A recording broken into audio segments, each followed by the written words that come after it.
Shalom, salam sejahtera. Renungan malam seiman yang ditulis oleh Dr. Kathleen Lewijaya Kuntaraf dan Pendeta Dr. Jonathan Kuntaraf. Judulnya adalah Menyesuaikan Kebenaran Kristus. 2 Korintus 5 ayat 17. Jadi, siapa yang ada di dalam Kristus, ia adalah ciptaan baru. Yang lama sudah berlalu, sesungguhnya yang baru sudah datang. Ayat inti ini menunjukkan janji kepada mereka yang berada di dalam Kristus. Sama seperti yang dialami Rasul Paulus sendiri. Dia yang semulanya adalah seorang penganiaya orang Kristen, kemudian menjadi seorang pengabar Injil, sampai dianiaya oleh sebab imannya kepada Yesus Kristus. Suatu perubahan yang luar biasa telah terjadi dalam kehidupannya. Dalam majalah Review and Herald terbitan tanggal 1 Juli tahun 1890, Ellen G. White menuliskan sebuah artikel dengan judul Kelemahan Rohani yang Tidak Dapat Dimaafkan, di mana pendahuluannya adalah sebagai berikut. Mereka yang percaya sepenuhnya kepada kebenaran Kristus akan memandangnya dengan iman yang hidup, serta mengenal roh Kristus dan sebaliknya dikenal oleh Kristus. Iman yang sederhana memungkinkan umat percaya itu untuk mati dalam dosa dan hidup dalam Allah melalui Yesus Kristus Tuhan kita. Kita diselamatkan oleh karunia melalui iman dan bukan diselamatkan karena usaha kita sendiri.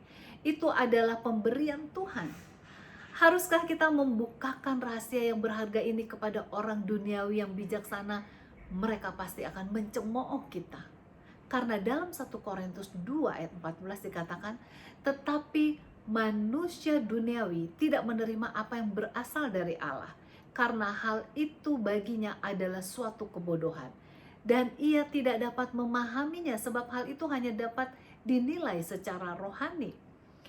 Pada saat Yesus mau naik ke surga, ia berkata kepada murid-muridnya sebagaimana yang tertulis dalam Yohanes 14 ayat 16 dan 17, Aku akan minta kepada Bapa dan ia akan memberikan kepadamu seorang penolong yang lain supaya ia menyertai kamu selama-lamanya, yaitu Roh kebenaran.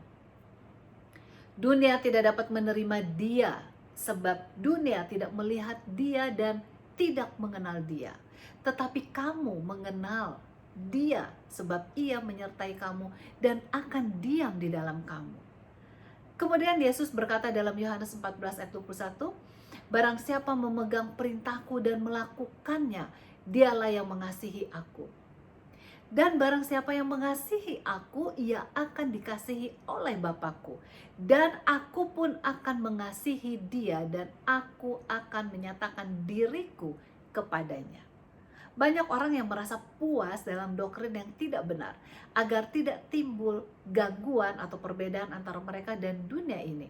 Akan tetapi, anak-anak Allah harus membawa kesaksian tentang kebenaran, bukan saja melalui tulisan dan suara mereka, tetapi juga melalui roh dan sifat pribadinya. Juru selamat kita menyatakan bahwa dunia tidak dapat menerima roh kebenaran. Mereka tidak dapat melihat kebenaran karena mereka tidak dapat melihat Kristus, penulis kebenaran itu. Murid-murid yang suam-suam kuku, profesor yang berhati dingin, dan mereka yang tidak bersatu dalam roh Kristus tidak dapat melihat betapa berharganya kebenaran Kristus ini. Tetapi mereka menetapkan kebenaran mereka sendiri. Dunia mencari hal-hal duniawi, urusan-urusan duniawi, kehormatan dunia, penampilan duniawi, pemanjaan diri. Kristus berusaha untuk mematahkan mantra yang menahan manusia untuk datang kepadanya.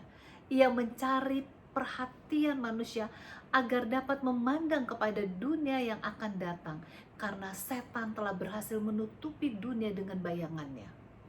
Kristus membawa dunia yang kekal itu sehingga dapat dijangkau oleh penglihatan manusia.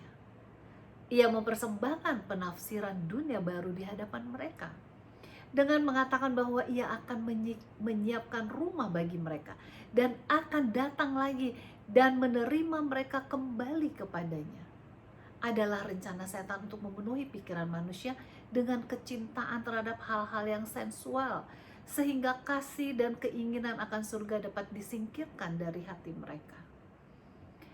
Kiranya kita semua akan berpaut kepada Kristus sepenuhnya, sehingga tidak akan terpengaruh oleh setan, melainkan senantiasa dipimpin oleh Roh-Nya. Tuhan Yesus memberkati.